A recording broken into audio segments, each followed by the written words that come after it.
Capítulo 13. Gadeir revida. Atlas sentiu a profunda queda no vril entre os sacerdotes brancos por causa da morte de Electra e cumpriu sua parte no acordo com satisfação. Mesmo assim, Artemis esperou serenamente ele retornar para a Atlântida com suas tropas.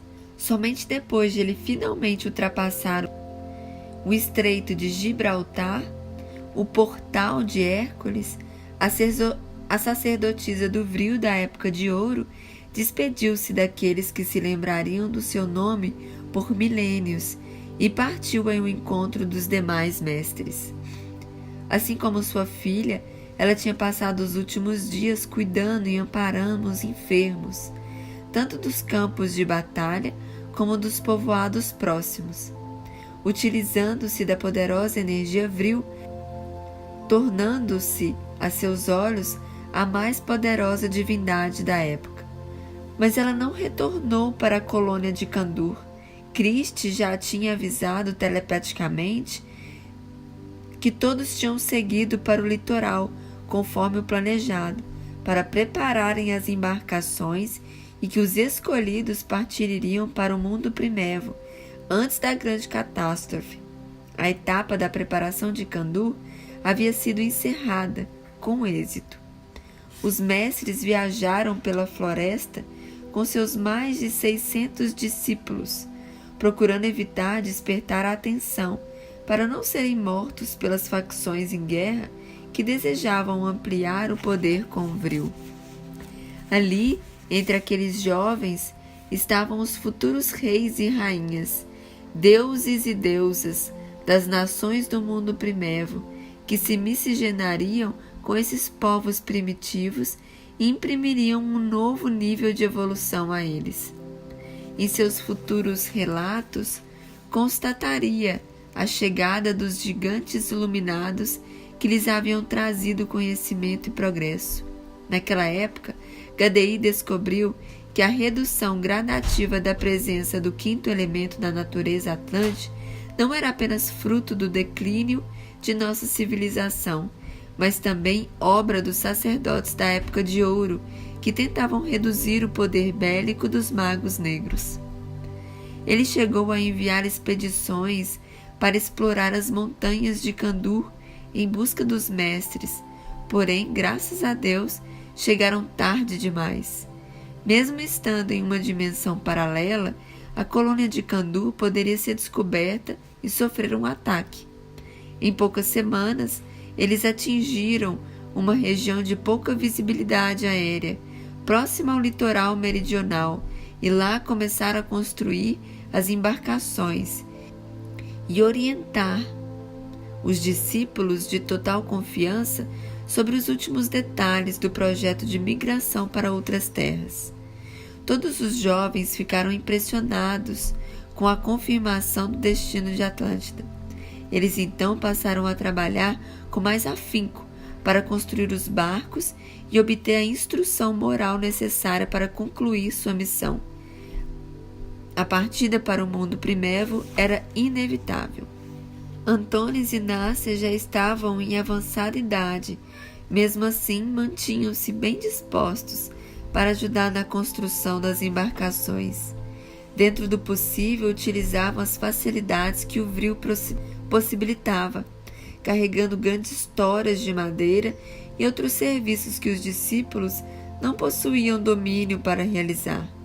Esses mesmos alunos depois seriam os responsáveis pelas engenhosas construções no mundo primitivo da Terra, erguendo blocos de mais de 2 toneladas com o vril, assombrando os pesquisadores da atualidade.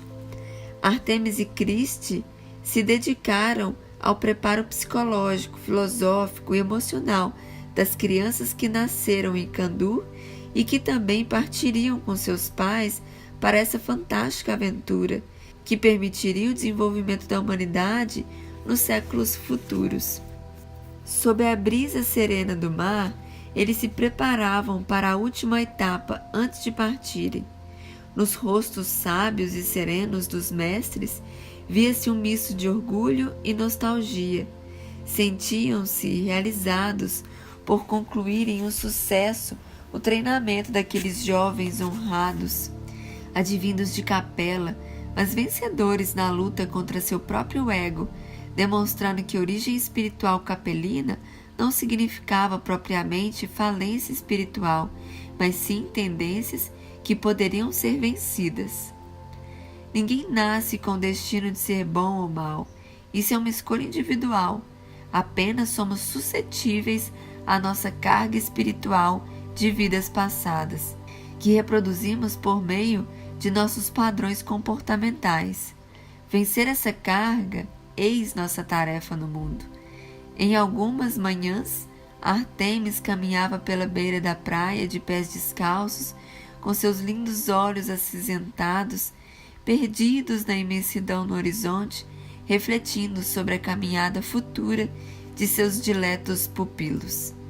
Em breve as embarcações sumiriam naquela linha, onde o mar findava para nossas vistas e surgiriam em outras terras, com a nobre tarefa que fora sempre a vocação sagrada do povo atlante: educar e promover o progresso de povos incipientes.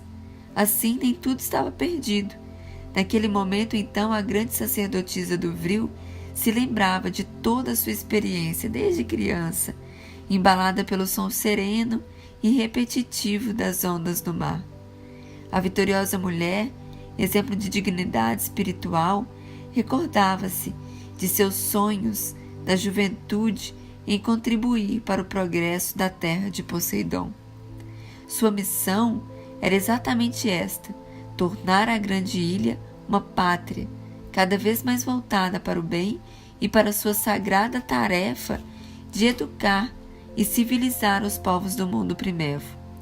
Ela trabalhou para isso até o último momento de sua vida. Artemis viveu intensamente sua missão. Ela se lembrava de sua amada filha, tão injustamente assassinada, e também desse seu filho, que se perdera em meio de tanta dor, além das gêmeas queridas, filhas do coração, que haviam me seguido pelo caminho das sombras. Nesses instantes, ela caía de joelho nas areias macias da praia e chorava, procurando expulsar do peito a dor que sentia pela ausência de pessoas que tanto amava. Artemis, aquela que se tornara uma deusa aos olhos dos gregos primitivos, olhava então para os céus de joelhos e dizia para si mesma, tentando conter a dor da saudade: meus amores do coração, um dia nós estaremos todos juntos novamente, vivendo lado a lado na paz e na sabedoria do Criador dos mundos, longe da dor e do sofrimento, que só se faz presentes nos momentos em que precisamos ser despertados para a verdadeira vida. Ela então sorriu e secou suas lágrimas com os braços e falou novamente para si mesma: sim, um dia a ilusão acaba, a verdade se revela e despertamos para objetivos maiores da vida. E quando isso acontecer, estaremos juntos novamente, trabalhando para tornar viva entre os homens a vontade do Espírito Criador. Enquanto Artemis tornava-se um foco de luz na terra, com suas elevadas preces na capital Poseidones, os ânimos continuavam quentes. Gadei não sossegava de buscar os maiores mestres do Vril que se negavam a apoiar a guerra. Vários sacerdotes da grande energia que haviam optado por um autoexílio nas cavernas foram encontrados assassinados por não revelarem o bloqueio realizado com a energia Vril, objetivando evitar que os rebeldes a utilizassem em todo o seu potencial. Dias depois, o líder da raça branca, que se tornava um demônio cada vez mais cruel, conseguiu capturar o mestre Kundô. Ele havia retornado para a capital com a intenção de penetrar na pirâmide e reduzir ainda mais a presença do quinto elemento em nosso mundo. Isso evitaria maiores desgraças naquela luta que parecia se tornar mais selvagem a cada novo enfrentamento. Fazia dias que Gadeir não sorria, mais precisamente desde a morte de Electra. Ao saber da prisão de Kundô, Ele esboçou um sorriso satânico e falou para Galeato e Pantaué com uma ponta de ironia: agora chegou minha vez de sorrir. Reúnam todos os sacerdotes no salão principal, porque vamos eliminar mais um mestre da luz. Pouco tempo depois estávamos novamente no mesmo local onde Electra fora morta. Gadi entrou em passos rápidos e vestindo seus trajes sacerdotais, ele se sentou em um trono improvisado e bateu palmas. Era apenas um sinal para que seus soldados entrassem, conduzindo o prisioneiro. Eu estava com um olhar vago e cansado de todo aquele teatro infernal. Nem percebi quem era a vítima. Somente quando ele foi jogado aos pés de Gadi de joelhos, pude perceber os longos e suados cabelos negros de Kundô encobrindo seu rosto. Suas mãos estavam amarradas e notei que havia sofrido tortura física. Eu me sobressaltei, mas me contive, pois sabia que era isso que Gadi desejava. O rosto do sábio mestre Atlante da raça vermelha estava desfigurado, mas mantinha um olhar digno e desprovido de raiva. Kundô possuía 10 vezes mais força com o vril que Gadi e seus asseclas. Apesar disso, não reagia. A força do vril dos mestres atlantes não deveria interferir no destino natural da grande ilha. O mal já não habitava mais seu coração fazia muito tempo, e além disso, ele jamais macularia sua ascensão espiritual por fugazes momentos de glória ou soberba, assim como nós, pobres almas escravizadas ao mundo das ilusões. Ele compreendia o sentido da vida e estava em um nível de consciência muito superior ao de todos nós aqui presentes, que ainda nos debatíamos no lodaçal do ego humano. Gadi olhou com desprezo, ainda mais por ele ser um vermelho, e levantou-se de forma cerimoniosa e arrogante. O gigante esquelético deu alguns passos com seu esguio corpo curvado. Usando um capuz que cobria sua cabeça, ele se aproximou um pouco mais do mestre da chama violeta e disse-lhe com voz soturna: durante todos esses anos, você e seus fracos irmãos da luz escondiam então um sutil bloqueio do vril, limitando nossas capacidades, e nós nem suspeitávamos. Jamais deveria tê-los deixado viver. Acreditei que eram insignificantes. No entanto, conspiravam em seu retiro espiritual nas montanhas de Kandur, no berço do meu inimigo. Talvez tenha até apoiado o Atlas para ele resistir assim por tanto tempo. Não duvido de que o poder dele com o vril esteja ancorado na força do traidor como você. Bem que você não passa de um vermelho sujo como ele. Não entendo como uma raça inferior possa ter tanto poder com o vril. Gadi então tentou endireitar o corpo à medida que respirava profundamente. Galeato e Pantaué se aproximaram sorrateiramente e ficaram ao seu lado, olhando para o chão, em direção a Kundô, que permanecia de joelhos. Todos os demais sacerdotes aguardaram o desenrolar do interrogatório em silêncio. O ser sombrio, então, levou as mãos lentamente até o capuz e retirou-o da cabeça.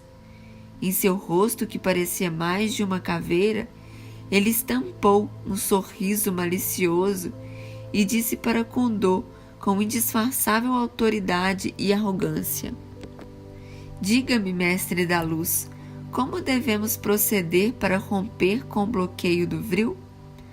Kundô manteve-se sereno e apenas respondeu: não há como reverter o que foi feito. Ademais, isso não depende de mim, nem de ninguém. É a vontade do Espírito Criador que o quinto elemento fique restrito na atmosfera atlante durante o período de trevas. Gadi sorriu e gritou, olhando para seus assessores mais próximos: resposta errada! Naquele mesmo instante, Galeato e Pantaué desferiram violentas bofetadas no rosto do sereno mestre. Aquilo foi demais para mim, pois tínhamos um pacto de honra de jamais tocar em um sacerdote do Vril. As batalhas e os duelos deveriam se desenrolar apenas utilizando a grande energia. Realizar torturas físicas, impor humilhações dessa natureza era inadmissível. Revoltado com aquela agressão, eu me preparei para intervir, sendo imediatamente seguido pelas gêmeas, mas Kundor mirou-nos com a firmeza e falou-me de forma telepática: Não, Endre, essa não é a sua luta. Devemos cumprir destinos diferentes. Respeite a vontade do Espírito Criador. Siga sua intuição para entender qual é o seu papel nos acontecimentos que estão por vir e fique tranquilo com relação aos seus pais, pois todos estão em segurança, longe das montanhas. Lembre-se, cada um de nós possui uma missão dentro do plano divino. Seja sábio para cumprir a sua. Não importa se estamos sintonizados com a luz ou com as trevas. Deus está presente em tudo. E queiramos ou não, estamos sempre a serviço do Espírito Criador. As gêmeas também captaram a mensagem telepática de Kundor e recuaram, muito comovidas. Eu abaixei a cabeça e lutei com todas as minhas forças para segurar as lágrimas que insistiam em escapar dos meus olhos. Sol e lua seguraram em meus braços e apoiaram seus rostos em meus ombros para esconderem o pranto. No entanto, Gadair percebeu e sorriu satisfeito. Ele então insistiu ainda mais, alguns minutos, sempre recebendo a mesma resposta de Kundor, até que ele se cansou e pediu para que um de seus assistentes lhe trouxesse uma espada forjada com oricalco. Gadair ergueu-se e admirou a beleza daquele artefato, que era mais dourado que o ouro e mais brilhante que os diamantes, e disse: Você não é homem o suficiente para travar uma batalha comigo, utilizando o vril. Portanto, não lhe darei a morte digna de um sacerdote do quinto elemento. Kundor, você morrerá pela espada, assim como os cães imundos que enviamos às guerras convencionais todos os dias. O iluminado mestre apenas fez uma reverência e respondeu com suave brilho nos olhos negros: Será uma honra morrer como meus irmãos mais humildes. Gadair esboçou uma expressão de ódio e preparou-se para desferir o golpe mortal na altura do pescoço de Kundor. É curioso perceber que em Atlântida ele morreu por uma forma de execução semelhante à promovida por Robespierre durante a Revolução Francesa, e que levaria Kundor, na personalidade do Conde de Saint-Germain, a lutar fervorosamente contra aquela chacina sem fim, executada pelo terrível instrumento de decapitação que ficou conhecido como guilhotina. Ele olhou de forma serena para seu algoz e, no momento em que este desceu a lâmina mortal em seu pescoço, seu corpo simplesmente se desmaterializou. Gadair quase caiu por sua lâmina não encontrar resistência nenhuma ao passar pelo alvo. Ele apenas cortou o ar. Eu sorri feliz por Kundor ter partido para um mundo maior sem sofrer a ação daquele ser desprezível. Todos ficaram impressionados e eu disse para as gêmeas: Vamos embora, não temos mais nada a fazer aqui. Quando estávamos nos retirando, Gadair disse coletivamente: Todos os sacerdotes da linha branca devem ser caçados. Eles terão somente duas opções: revelar o segredo do bloqueio ou morrer.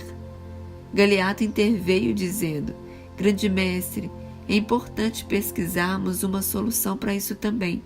Creio que esses inúteis não revelarão o segredo. Gadair concordou, então retornei e disse-lhes: Lembrem-se de que Atlas é o mais poderoso de todos os sacerdotes com vril. Liberar o bloqueio também ampliará seus poderes. Tomem cuidado, porque essa solução pode custar-nos caro. Galeato me olhou com desprezo e disse: Suas palavras não merecem confiança. Você quer nos confundir, é um traidor. Sabemos que torce pela vitória de Atlas. Eu também fiz um gesto de desprezo, girei sobre os calcanhares e saí de queixo erguido, acompanhado pelas gêmeas. Gadei ficou em silêncio, meditando, e depois disse a Galeato: pondere sobre essa afirmação de Andrew. Ele pode ter razão. Melhor sermos prudentes. Galeato concordou com um gesto discreto, apesar de sentir-se contrariado. No próximo vídeo, entraremos no capítulo 14, o desequilíbrio do vril.